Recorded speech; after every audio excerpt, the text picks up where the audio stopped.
sim! Eu sou o professor Bairros e no tutorial de hoje nós vamos ver fonte ajustável simples com um transistor.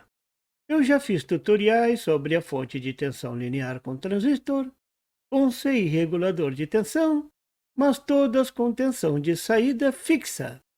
Se você não viu esses tutoriais ainda, dê uma olhadinha na descrição desse vídeo. Hoje eu vou continuar falando de fonte linear, mas fonte linear ajustável. Vamos lá? Esse é um dos circuitos mais simples para construir uma fonte ajustável com transistores. Esse não é um circuito tão diferente do circuito mais simples do mundo, visto antes. O transistor Q1 serve para reforçar a corrente na carga. R1 serve para controlar a corrente no diodo Zener. O Zener você já sabe para que serve, não é mesmo? Serve para estabilizar a tensão de saída. Mas o transistor Q2, para que serve? Como ele funciona? Isso vamos ver agora.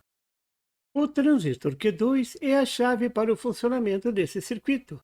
É ele que irá possibilitar o ajuste da tensão de saída VCC através de um potenciômetro. A forma mais simples de analisar esse circuito é usando a lei das malhas. Como eu adoro a lei das malhas, vou usar essa forma para mostrar como a tensão na saída é determinada. Para análise, você deverá ter como parâmetro do projeto o conhecimento da corrente máxima na carga, IL, e a tensão de saída máxima, vou chamar de VCC, já que no final a tensão vai ser ajustável. Para mostrar como o circuito funciona, vou começar determinando os valores de R2 e R3, que formam um divisor de tensão ligado à base de Q2. Essa é a chave desse circuito. Vou mostrar como é fácil levantar as equações desse circuito. Ao conhecer essas equações, você entenderá como a tensão de saída pode ser ajustada facilmente variando os valores de R2 e R3. Para essa análise, vou supor que os valores da tensão de saída VCC, a corrente de carga IL e o valor da tensão Zener são conhecidos. A tensão sobre R3 é fácil de determinar. É só levantar a equação da malha da figura. Tensão Zener mais 0,7 volts da junção base-emissor menos VR3, tudo isso é igual a zero. Isolando VR3 é igual a tensão Zener mais 0,7 volts. Simples assim. Para saber a tensão sobre R2, é só resolver a equação da malha indicada na figura.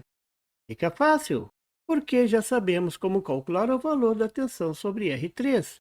A equação fica mais VR3 mais VR2 menos VCC, tudo isso é igual a zero. Isolando VR2 é igual a VCC menos VR3. Muito fácil, não é mesmo? Qualquer criança brinque e se diverte. O pulo do gato para entender esse circuito está na corrente que circula por R2 e R3 e 2,3. O pulo do gato é desconsiderar a corrente na base de Q2. Isso é, a corrente que passa por R2 e R3 deve ser muito maior do que a corrente na base de Q2. Como conseguir isso? Escolhendo para Q2 um transistor de alto ganho de corrente. Um transistor com ganho maior do que 100. Por exemplo, o BC237. Baseado na premissa anterior, uma forma de escolher o valor de I23 é considerar I23 igual à corrente máxima da carga IL sobre 100. Esse é o pulo do gato. Agora fica fácil determinar o valor de R3. Conhecendo VR3 e I23, vista pouco, R3 é igual a VR3 sobre I23. Também é fácil determinar R2 conhecendo VCC, a corrente 2,3 e a tensão VR3. A tensão VR2 é a tensão VCC menos VR3. R2 é igual a VR2 sobre I23. Suponha que você queira fazer uma fonte de 12 volts de tensão de saída VCC. e a corrente máxima de 0,8 amperes. O Zener escolhido tem uma tensão Zener de 6,3 volts. A tensão Zener deverá ser sempre menor do que a tensão de saída VCC máxima. Qual o valor de R2 e R3? Veja como resolver. Primeiro de tudo, vou determinar a corrente sobre R2 e R3, usando o pulo do gato. Corrente 2,3 é igual à corrente de carga máxima sobre 100. Corrente 2,3 é igual a 0,008 amperes. Simples assim. Atualizando o diagrama. Para determinar VR3, é só usar a equação da malha que passa pelo Zener. A tensão VR3 é igual a 6,3 volts do diodo Zener mais 0,7 volts da junção base-emissor. Isso resulta em 7 volts. Então, R3 é igual a 7 volts dividido por 0,008 amperes TI23, que já foi calculada. Isso dá 875 ohm. Vamos usar um resistor de 820 ohm comercial. Atualizando o diagrama. Conhecendo VR3 e VCC, fica fácil determinar VR2. É só usar a malha da figura. VR2 é igual a 12 volts de VCC menos 7 volts de VR3. Isso é igual a 5 volts. R2 é igual a 5 volts de VR2 dividido por 0,008 amperes, a corrente 2,3. Isso resulta em 625 ohm, 680 ohm comercial. Vamos atualizar o diagrama? Esse é o resultado com valores comerciais. Agora vou analisar esse circuito desconsiderando a corrente de base Q2 e vou confirmar se a tensão de saída VCC é igual a 12 volts mesmo. Será que vai dar certo?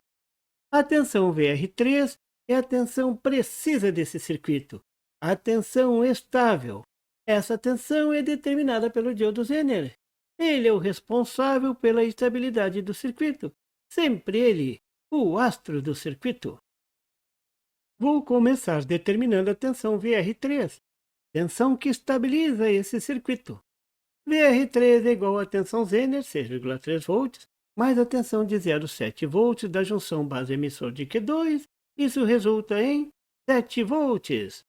Já havíamos calculado essa tensão na teoria. A partir dessa tensão sobre R3, é possível determinar o valor real de I23, a corrente nas resistências R2 e R3. I23 é igual a 7 volts de VR3 sobre 820 ohm de R3. Isso dá 0,0085 amperes, um pouco maior do que o valor teórico de 0,008 amperes. Conhecendo a corrente que circula por R2 e o valor de R2, fica fácil determinar a tensão sobre R2. Tensão sobre R2 é igual a 0,0085 amperes de 2,3, calculada há pouco, vezes 680 ohm. Isso resulta em 5,78 volts, um pouco maior do que o valor teórico de 5 volts. Agora fica fácil determinar a tensão VCC. É só somar VR2 com VR3. Isso resulta em 12,78 volts, um pouco acima do desejado 12 volts. Notar que VCC depende de VR3, que depende da tensão do diodo Zener. Então, quem estabiliza a tensão de saída é, na verdade, o diodo Zener. Sempre ele. Mas como ajustar a saída para um valor preciso de 12 volts? Note que a tensão de saída depende da corrente sobre R3. É igual a 7 volts dividido pelo valor de R3. Se aumentar o valor de R3, a corrente diminui. A tensão sobre R2 diminui e a tensão na saída diminui também. Em suma, variando R3, a tensão na saída varia. Então, se no lugar de R3 for colocado um trim-pot, ao variar o valor desse trim-pot, a tensão na saída varia. Então, você poderá ajustar o valor da saída para o valor exato. o valor que você imaginou lá no início, isso é, 12 volts. Nesse tipo de circuito, R3 é um trim-pot para ajustar a tensão máxima na saída com precisão. Agora, a cereja do bolo. Se você trocar R2 por um potenciômetro, então esse potenciômetro servirá para ajustar a tensão de saída. Quando o cursor de R2 estiver posicionado para o máximo valor de R2, a tensão de saída será máxima, 12 volts.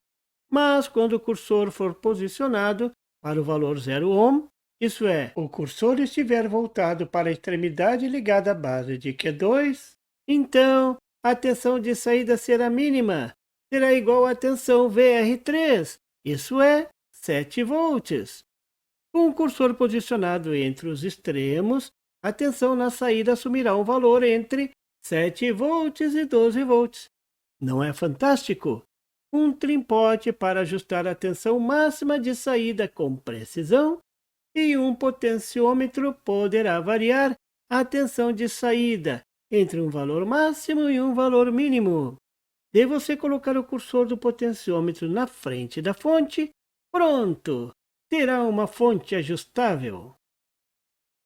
Como R1 servirá para limitar a corrente no diodo Zener, a corrente que passa por R1 deve ser definida pelo Zener. A corrente máxima do Zener depende da sua potência.